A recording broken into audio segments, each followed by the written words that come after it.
Hello everyone, welcome to VTechTube. In this video we're gonna see how to live stream your gameplay from your mobile even if you have less than 1000 subscribers. You can do live stream from your desktop even you have less than 1000 subscribers, but you cannot do it from your mobile. If you try to do so, you'll be end up getting some error like this. If you're visiting the channel for this first time, my name is Vinod and I make YouTube growth related videos. Consider subscribing the channel for more YouTube related content. This will be a step-by-step process, so don't skip the video. YouTube will take 24 hours to enable your live stream. You must have enabled live stream in your YouTube account, then log into your YouTube account in Google Chrome in the desktop mode. Go to Play Store, download Streamlabs. This step is so important. Log in with the same YouTube account in which you enable your live stream and in which you logged into the Chrome browser. Don't log into the different account in live stream and your Chrome browser.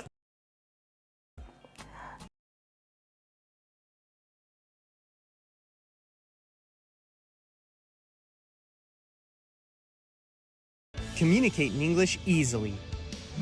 Use Grammarly and feel confident with effective communication. Grammarly's instant corrections make your writing high quality and mistake-free, so you can focus on saying what you mean. Grammarly ensures you communicate clearly with fluency suggestions tailored specifically for you. See why 98% of multilingual speakers using Grammarly report that it helps them write in English fluently. You can also accelerate your productivity by using Grammarly to quickly compose and reply in your own voice. English writing made easy. Download for free at Grammarly.com. This will be a step-by-step process, so don't skip the video. After watching this video, you will have all the tools you need to start streaming using Streamlabs Desktop to Twitch, YouTube, Facebook, Kick, or any other platform with the best settings, widgets, graphic overlays, and more. Let's get to it. To get this started, you're going to want to head over to streamlabs.com where you can download Streamlabs Desktop 100% for free to your Mac or Windows computer. I also left the link in the description below so that you can follow along, and it does help out the channel if you use it. Once the program is finished installing, go ahead and select Finish and it'll launch Streamlabs Desktop. And the first thing that you'll be brought to is a page for you to log in with your account. You can log in using a Twitch, Facebook, YouTube, or other type of account. Make sure that you allow Streamlabs to connect to that account, and then from there you'll be brought back to the Streamlabs desktop application where you'll be presented with your layout editor. To give you guys a quick tour around Streamlabs Desktop, let's first start off on the left side where you're going to see this arrow icon that's pointing right. Click on that and that will expand the left side panel where you're going to see at the top application specific customization features such as the editor where you can modify the layout of what your stream command center looks like. You can also enable studio mode in this section, which is great to do in case you want to modify some of your scenes or sources while you're already live and you don't want your viewers to see what you're currently in the middle of trying to fix or build. We'll keep that off for now. Below that you have your themes, which is a collection of free and paid for themes that Streamlabs Desktop offers that you can use to add some character or further customization to the look of your stream. You have the App Store for additional add-ons to the Streamlabs Desktop app, and then you have the highlighter feature, which is an editing option where you can add in or use clips that you've recorded out of Streamlabs Desktop to cut and edit together, then upload directly to YouTube. Below that you have 3 Streamlabs links that you can check out. One is for Ultra, which is that's their premium paid for service that you can check out. You can access your dashboard from here, and then you have the Get Help link in case you need some further assistance. Next you have the settings option where you can modify your video, audio, and stream settings. In the middle where you see this black space right now, that's where your scene is going to be presented with all of its objects or sources within it, which we'll show how to add in just a second. In this bottom panel is where you're going to have your scene, so you can have a scene for your gameplay, you can have a scene for starting, you can have a scene for showing your entire face cam or webcam, where you'll be presented with your layout editor. To give you guys a quick tour around Streamlabs Streamlabs desktop, let's first start off on the left side where you're going to see this arrow icon that's pointing right. Click on that and that will expand the left side panel where you're going to see at the top application specific customization features such as the editor where you can modify the layout of what your stream command center looks like. You can also enable studio mode in this section, which is great to do in case you want to modify some of your scenes or sources while you're already live and you don't want your viewers to see what you're currently in the middle of trying to fix or build. We'll keep that off for now. Below that, you have your themes, which is a collection of free and paid for themes that Streamlabs Desktop offers that you can use to add some character or further customization to the look of your stream. You have the App Store for additional add-ons to the Streamlabs Desktop app, and then you have the highlighter feature, which is an editing option where you can add in or use clips that you've recorded out of Streamlabs Desktop to cut and edit together, then upload directly to YouTube. Below that, you have 3 Streamlabs links that you can check out. One is for Ultra, which is that's their premium paid for service that you can check out. You can access your dashboard from here, and then you have the Get Help link in case you need some further assistance. Next, you have the settings option where you can modify your video, audio, and stream settings. In the middle where you see this black space right now, that's where your scene is going to be presented with all of its objects or sources within it, which we'll show how to add in just a second. In this bottom panel is where you're going to have your scene, so you can have a scene for your gameplay, you can have a scene for starting, you can have a scene for showing your entire face cam or webcam, where you'll be presented with your layout editor. To give you guys a quick tour around Streamlabs desktop, let's first start off on the left side where you're going to see this arrow icon that's pointing right. Click on that and that will expand the left side panel where you're going to see at the top application specific customization features such as the editor where you can modify the layout of what your stream command center looks like. You can also enable studio mode in this section, which is great to do in case you want to modify some of your scenes or sources while you're already live and you don't want your viewers to see what you're currently in the middle of trying to fix or build. We'll keep that off for now. Below that, you have your themes, which is a collection of free and paid for themes that Streamlabs Desktop offers that you can use to add some character or further customization to the look of your stream. You have the App Store for additional add-ons to the Streamlabs Desktop app, and then you have the highlighter feature, which is an editing option where you can add in or use clips that you've recorded out of Streamlabs Desktop to cut and edit together, then upload directly to YouTube. Below that, you have 3 Streamlabs links that you can check out. One is for Ultra, which is that's their premium paid for service that you can check out. You can access your dashboard from here, and then you have the Get Help link in case you need some further assistance. Next, you have the settings option where you can modify your video, audio, and stream settings. In the middle where you see this black space right now, that's where your scene is going to be presented with all of its objects or sources within it, which we'll show how to add in just a second. In this bottom panel is where you're going to have your scene, so you can have a scene for your gameplay, you can have a scene for starting, you can have a scene for showing your entire face cam or webcam, or you'll be presented with your layout editor. To give you guys a quick tour around Streamlabs Desktop, let's first start off on the left side where you're going to see this arrow icon that's pointing right. Click on that and that will expand the left side panel where you're going to see at the top application specific customization features such as the editor where you can modify the layout of what your stream command center looks like. You can also enable studio mode in this section, which is great to do in case you want to modify some of your scenes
you're going to have sources within that scene to showcase what you're trying to present in that scene. Next to that, you're going to see your mixer, which is going to contain all of the different audio components or sources that you can monitor that are active within your stream. If you look a little bit further to the right, you're going to see an arrow that's pointing to the left. Click on this, and this is where your entire chat dialogue for your stream will show up. Now, if we go to the bottom panel, this is where we can test the alerts within our scenes to make sure that they're working the way that they're supposed to be. You can start and stop your recordings from here. To the right of that, this is where you can enable the replay buffer. And what is the replay buffer? Well, to put it simply, this is essentially a highlight clip recorder. So let's say you weren't recording the last 30 seconds of gameplay, but something really cool happened. With the replay buffer turned on, you can now capture that moment that you would have missed otherwise. Next to that, you have an option to schedule an upcoming future stream, and then to the right of that is your go live button to push your streams to whatever platform that you're planning to stream to. Looking all the way to the left hand side on this bottom panel are going to be your computer performance statistics. So what's your CPU?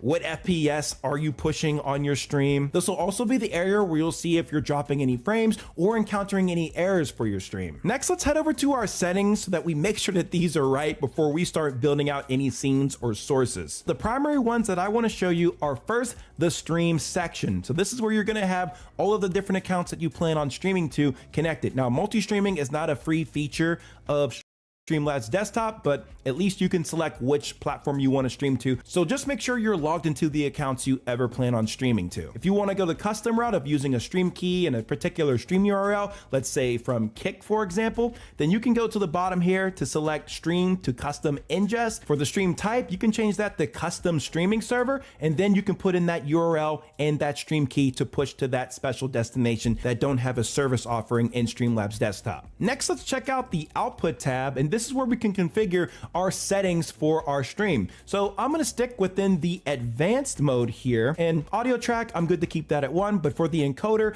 I'm going to have my hardware encoder selected, which is going to be my dedicated graphics card on my computer. Now, I know not all of you guys probably have a dedicated graphics card, so if that's the case, you're going to want to use the X264 option, which is going to be your CPU. Rate control, I would keep that at CBR, which stands for constant bitrate. For the bitrate itself, I would do up to a 6,000 kilobit per second bitrate. You really don't want to go below the 3,000 mark because that'll start affecting the quality of your stream. But for places like Twitch, YouTube, Facebook, you're going to be perfectly fine streaming up to a 6,000 kilobit per second bitrate. Just very fast, or if your CPU is really good, you can set this to faster.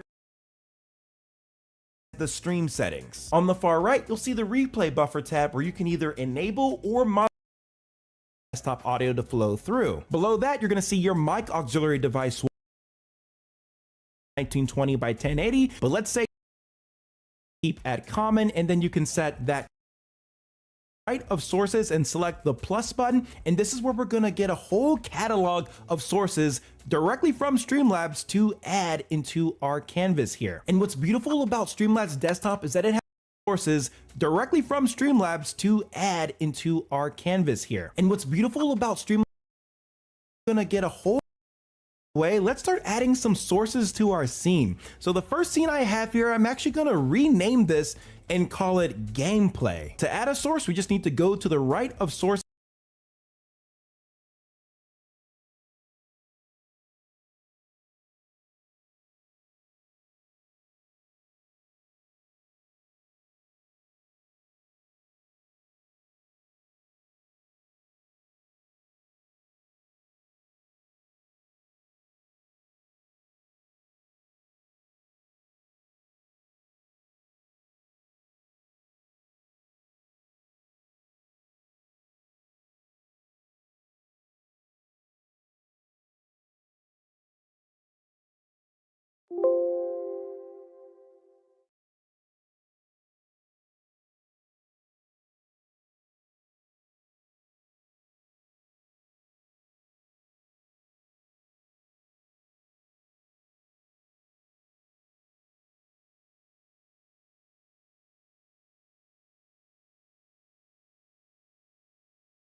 and select the plus button, and this is where we're gonna get a whole catalog of sources directly from Streamlabs to add into our canvas here. And what's beautiful about Streamlabs Desktop is that it has almost all of the sources that you might need for your stream without having to add in any custom plugins or configurations like you have to do in OBS. So let's first take a look at the essential sources here. You have your media file source, which is great for adding videos, music, even graphics such as facecam overlays or anything that has motion in it, which is usually a WebM file. If you're trying to add in plain or static images, then you're going to want to go with the image source instead of media file. One of the next essential sources is the video capture device source. This is where you can add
in your face cam or gameplay, which we should do honestly, because that's how I record my gameplay all the time with my capture card. Currently the webcam is selected, but what we're gonna do is actually select our capture card, the Live Gamer Extreme 3. Give that a second to pop up. There it is. There's really no other settings that I need to configure here. It's all good to go. And I'm going to select close, and there it is. But let's go back to our sources now. And next up, I'm going to add my face cam to the mix. So instead of this being an existing source, this is going to be a new source. So I'm going to check that option there. We're going to name this one face cam, add source.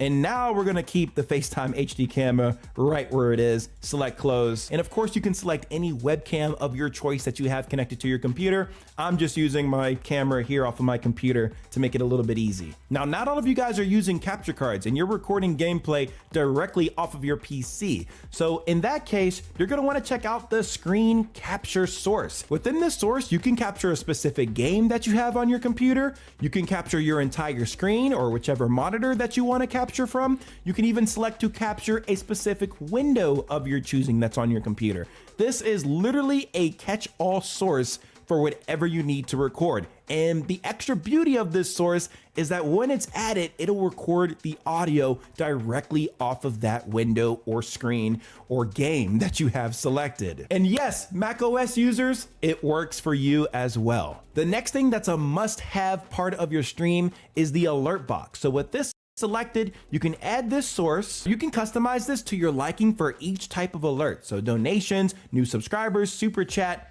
all that stuff. If we go over to test widgets and then we go to subscriber, this is where we can see what it currently looks like if somebody subscribes. Now we can modify this a little bit with the layout so it can look like that. You can modify the text template for the alert here, as well as adjusting the font and the font size and the color of that font. The secondary color is going to be the name of the person that just triggered the alert. If you want to modify the GIF that's a part of your alert, instead of sticking with the dinosaur, I mean, the dinosaur is pretty cool, but maybe you want your own custom type of animation, just go to media here, and this is where you can change it. So you can just X that out and select to change the media.